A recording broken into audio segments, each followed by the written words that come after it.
नमो नमः छात्रों, आज की कक्षा में आप सभी का बहुत बहुत स्वागत है। आज हम कक्षा 9वीं की जो एनसीईआरटी की पुस्तक है उसका तृतीय पाठ है गोदोहिनम, इसको आज हम पढ़ेंगे। चलिए, यह एक नाटक है। गोदोहिनम मतलब होता है गाय का दोहन करना, अर्थात गाय को लगाना। एतत् नाट्यांशः चतुर्व्यूहम इति पुस्तकात् संक्षिप्य संपाद्य च उद्धृतम्। यह नाटक का अंश, यह जो नाटक है यह चतुर्व्यूह नामक पुस्तक के संक्षिप्त संपाद्य, उसके संपाद्य से उद्धृतम मतलब लिया गया है।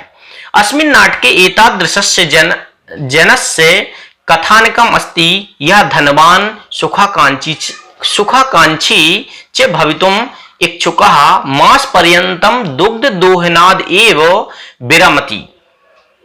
येन मासान्ते धेनु शरीरे संचलितं पर्याप्तं दुग्धम एक बारमेव विक्रीय संपत्तिम अर्जितुं समर्थः भवेत्। अब इस पाठ में क्या बता रहे हैं?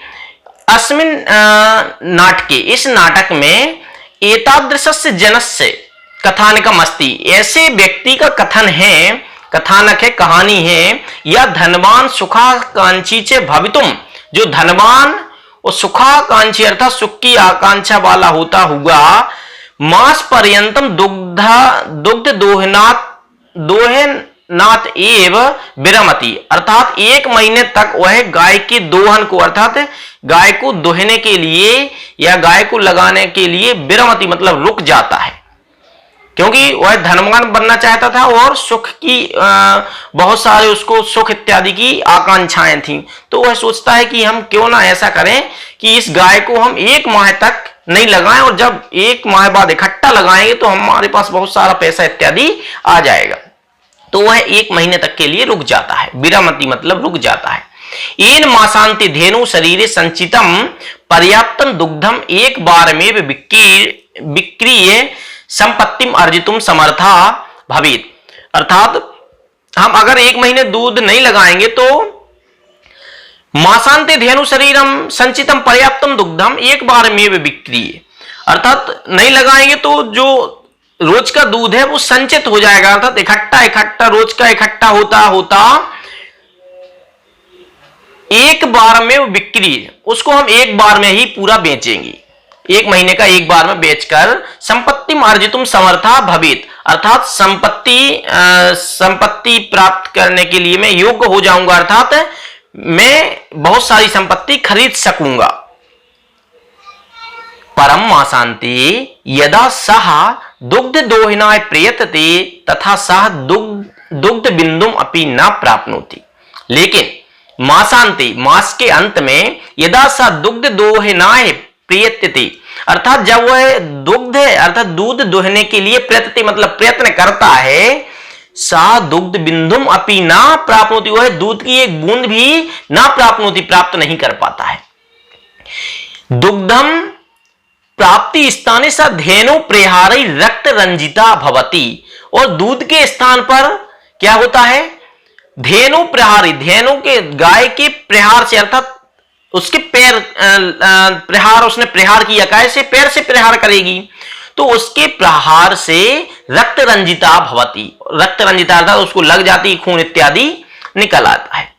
अवगच्छति च यत् दैनंदिकम कार्यम यदि मास पर्यंतम संग्रह क्रियते तदा लाभस्य स्थाने हानि रेव भवति। और अवगच्छति, वह समझ जाता है, यत मतलब कि दैनंदिकम कार्यम, दैनंदिकम मतलब रोज के कार्य मतलब कार्य को, यदि अगर मास पर्यंतम 1 महीने तक के लिए हम संग्रह मतलब इकट्ठा करते जाएं कि आज नहीं करेंगे, कल नहीं करेंगे और इसको हम लास्ट महीने में करेंगे, तो ऐसा इकट्ठा करके तदा लाभस्य स्थान, तब लाभ के स्थान पर क्या होता है? हानि रेव भवति, अर्थात हानि ही होती है। अब चलें उसमें क्या बताया आपको संक्षिप्त में मैं एक बार बता देता हूं कि इस पाठ में गोदोहिनम में एक व्यक्ति रहता है, वह सोचता है कि मैं गाय का रोज दूध रोज ना निकालकर मैं उसको 1 महीने में एक बार लगाऊंगा, और जो इकट्ठा धन होगा उसको मैं उसको दूध को बेचकर इकट्ठा धन जो होगा उससे मैं अपनी सुख सुविधाएं पूरी करूंगा और मैं बहुत धनवान बन जाऊंगा। तो उसने चाहा कि मैं इस दूध को 1 माह में, इस गाय को 1 माह में एक बार लगाऊं, लेकिन जैसे ही वह लगाने के लिए तैयार होता है, अगर 1 माह तक गाय नहीं लगाएं, एक ही दिन अगर गाय नहीं लगाओ तो उसको भी वेदना होती है। तो जैसे ही वह उसके पास में बैठता है और दुग्ध दोहन के लिए हाथ आगे बढ़ाता है, तैसे ही गाय उसको पैर मार देती है, क्योंकि उसको वेदना होती है। तो उसने पैर मारा और इसको बहुत सारी लगी, अर्थात जो 1 माह तक रोज रोज का जो दूध मिलने वाला था वो भी प्राप्त नहीं हुआ, और अधिक संग्रह के, अधिक संचय के चक्कर में उसने मार भी खाई, उसको वेदना भी हुई और कुछ उसको प्राप्त नहीं हुआ। तो इस पाठ में ये मिलता है कि हमें रोज के काम रोज करना चाहिए। अब चलते हैं, बहुत अच्छा सुंदर नाटक है, शुरू से लेकर लास्ट तक पूरा जरूर देखिएगा। प्रथमम दृश्यम, पहला दृश्य, मल्लिका मोदकानी रचयंती। मल्लिका उसकी पत्नी है, किसकी? उसका नाम चंदन है, ठीक है ना, जो दूध निकाल रहा था। तो मल्लिका मोदकानी रचयंती, अर्थात जो मल्लिका है वह मोदकानी मतलब लड्डू, रचयंती मतलब बना रही थी। मंद सुरेण शिव स्तुतिम करोति, और मंद स्वर में, धीमे धीरे स्वर से शिव स्तुति अर्थात ईश्वर की, शंकर जी की कोई पाठ पढ़ रही थी। ततः प्रविशति मोदक गंधम अनुभवन प्रसन्न मनः चंदना। ततः प्रविशति, इसके बाद प्रवेश करता है, मोदक गंधम अनुभवन, मोदक लड्डुओं की खुशबू को सूंघकर प्रसन्न मना चंदना, और चंदन प्रवेश कर जाता है, लड्डुओं की खुशबू को सूंघकर वो चंदन प्रवेश करता है। चंदना आहा सुगंधस्तु मनोहरा विलोक्य अये मोदकानि रच्यन्ते प्रसन्नः भूत्वा आस्वाद्यामि तावत् मोदकम गृहीतुम इच्छति। आहा अहो सुगंधस्तु मनोहरा, बहुत अच्छी खुशबू आ रही है। विलोक्य देखकर, लड्डुओं को देखकर, अरे बहुत अच्छी खुशबू आ रही है। अये मोदकानि रच्यन्ते, अरे लड्डू बना रही हो। प्रसन्न भूत्वा, बहुत खुश होकर। आस्वाद्यामि तावत्, अब तो मैं लड्डुओं को खाऊंगा, तब तक मैं एक लड्डू, चलो मैं एक लड्डू खा के देखूं। मोदकम गृहीतुम इच्छति, अर्थात मोदक गृहीतुम, लड्डू उठाने की, इच्छति मतलब इच्छा करता है, लड्डू उठाने के लिए हाथ करता है। मल्लिका सक्रोधम, गुस्से में, क्या? विरम विरम, रुको रुको, मां स्पर्श, मां स्पृश, अर्थात इसको मत छुओ। एतानी मोदकानी, यह लड्डू, इन लड्डुओं को तुम मत छुओ। चंदना किमर्थम कुप्यसी क्रुध्यसी, क्यों तुम गुस्सा कर रही हो? ताओ हस्त निर्मितानि मोदकानि दृष्ट्वा अहम जिह्वा लोलुप्ताम नियंत्रितुम अक्षमः अस्मि, किम न जानासि त्वमिदम्। क्या कह रहा है? ताओ हस्त निर्मितानि मोदकानि दृष्ट्वा, आप तुम्हारे हाथ के लड्डुओं को देखकर, अहम जिह्वा लोलुप्ताम नियंत्रितुम अक्षमा, मैं जिह्वा की जो मुंह में लोलुपता हो रही है, जिह्वा में पानी आ रहा है, उसको नियंत्रितुम अक्षमा, मैं नियंत्रण करने में असमर्थ हूं, अर्थात मैं अपने आप को नहीं रोक पा रहा हूं। अस्मि किम न जानासि त्वम इदम, ये तुमको नहीं पता कि तुम्हारे हाथ के लड्डुओं को खाकर मैं अपने आप को नहीं रोक पाता हूं, ऐसा तुम नहीं जानती हो क्या? मल्लिका सम्यक जानामि नाथ, ठीक कहा, मैं आपको जानती हूं, आपकी लोलुपता को मैं जानती हूं। परम एतानि मोदकानि पूजा निमित्तानि संति, अर्थात लेकिन यह परम एतान, लेकिन यह है मोदक मतलब लड्डू, पूजा निमित्तानि संति, पूजा के निमित्त हमने बनाए हुए हैं। चंदना तरही शीघ्रमेव पूजनम संपाद्य प्रसादम च देहि, तो ऐसा करो तुम जल्दी पूजा कर लो और हमको प्रसाद दे दो, अर्थात लड्डू हमको खाने दे दो, तुम जल्दी पूजा करो, उसको पूजा से कोई लेना देना नहीं, तुम पूजा बस करो, हमको लड्डू खाने को दे दो। मल्लिका भो, अरे अत्र पूजनम ना भविष्यति, यहां पर पूजन नहीं होगा। अहम 100 सखी भी सह स्वाह प्रातः काशी विश्वनाथ मंदिरम प्रति गमिष्यामि, अहम मैं 100 सखी भी सह, मैं अपनी सहेलियों के साथ स्वाह कल, प्रातः आने वाला कल, प्रातः सुबह काशी विश्वनाथ मंदिरम प्रति गमिष्यामि, काशी विश्वनाथ मंदिर जाऊंगी।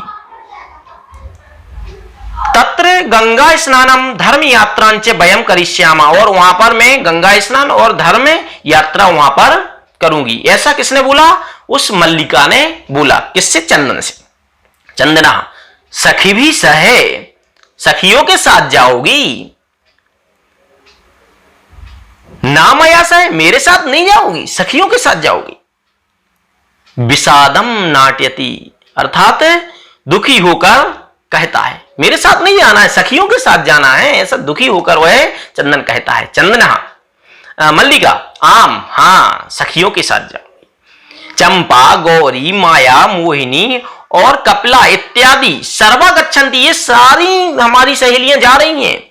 अतः मया सहे तवागमनस्य औचित्यम नास्ति, अर्थात चंदन भी तैयार होने लगा था जाने के लिए, लेकिन उसने कहा इसलिए मेरे साथ तुम्हारा जाना उचित नहीं है, अर्थात हम लोग महिला वर्ग लेडीज जा रहे हैं, इसलिए तुम नहीं जाओगे, तुम्हारा जाना उचित नहीं है। वयम सप्ताहांते प्रत्यागमिष्यामः, और हम एक सप्ताह लास्ट सप्ताह तक आ जाऊंगी। तावत गृहम व्यवस्थाम धेनु दुग्ध दोहन व्यवस्थांच परिपालय, तब तक तुम घर की व्यवस्थाएं और धेनु परिदोहन व्यवस्थांच, और गाय दोहने की अर्थात गाय इत्यादि लगाने की व्यवस्था को परिपालय मतलब ठीक तरीके से देखना। द्वितीय दृश्य, अब इसके बाद दृश्य चेंज हो जाता है। चंदना अस्तु गच्छ, ठीक है जाओ। सखी भी सहे धर्म यात्राया आनंदिता च भाव, जाओ सखियों के साथ धर्म यात्रा करके क्या हो? आनंदित हो, प्रसन्न रहो। अहम सर्वमपि परिपालिष्यामि, मैं पूरी व्यवस्थाएं कर लूंगा। शिवास्ते संतु पंथाना, ते पंथाना शिवा संतु, तुम्हारा जो रास्ते की यात्रा है, जो यात्रा है वो शिव बहुत अच्छी हो। चंदना मल्लिका तू धर्म यात्रा ही गता, अब मन में सोचता है मल्लिका धर्म यात्रा के लिए चली गई। अस्तु ठीक है। दुग्ध दोहनम कृत्वा ततः स्वप्रातरासस्य प्रबंधम करिष्यामि, ठीक है।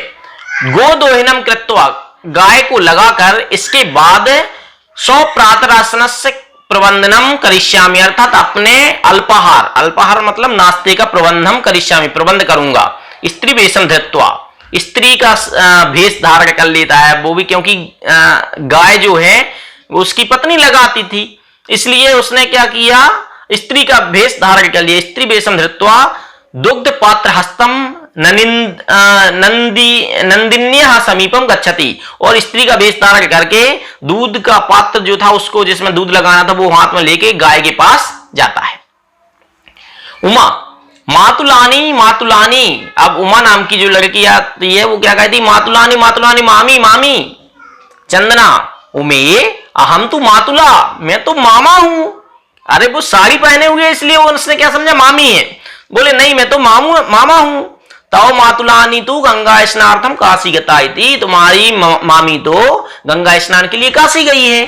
कथय किमते प्रियम करवाणी, बताओ तुम क्या बात कह रही हो, क्या कहना है तुमको? उमा मातुला मामा, मातुल पितामह कथयति, हमारे दादा कहते हैं, मासांतरम अस्मत् गृहे महोत्सव, इस महीने के अंत में हमारे घर में एक महोत्सव है, कार्यक्रम भविष्यति मतलब होगा। तत्र 63 सेटकम इति दुग्धम अपेक्षते, वहां पर 300 सेटकम इति अर्थात 300 लीटर इति दुग्धम, इतना दुग्ध अपेक्षित मतलब वहां लगेगा। ये सब व्यवस्था हम भवद भी करनी है, और ये दादा ने बोला है कि यह व्यवस्था आपको करनी है। चंदना प्रसन्न मनसा, बहुत मन में प्रसन्न होता है। और 63 सेटक परिमितम दुग्धम, 300 लीटर दूध। शोभनम बहुत अच्छा, दुग्ध व्यवस्था भविष्यति, दूध की व्यवस्था हो जाएगी। एव इति पितामहम प्रति त्वया वक्तव्यम, ऐसा तुम अपने दादा से बोल देना कि दूध की व्यवस्था हो जाएगी। उमा धन्यवाद, धन्यवाद मातुल, धन्यवाद मामा। यास्याधुना अर्थात याम्य अधुना, अर्थात यामी अधुना, यामी मतलब जाती है, अधुना मतलब वह है सा निर्गाता, और वह है चली जाती है। कौन? उमा, अब वहां से चली जाती है। अब आगे के पाठ में क्या होगा आपको आगे की वीडियो में मैं बताऊंगा, बहुत ही रोचक पाठ है।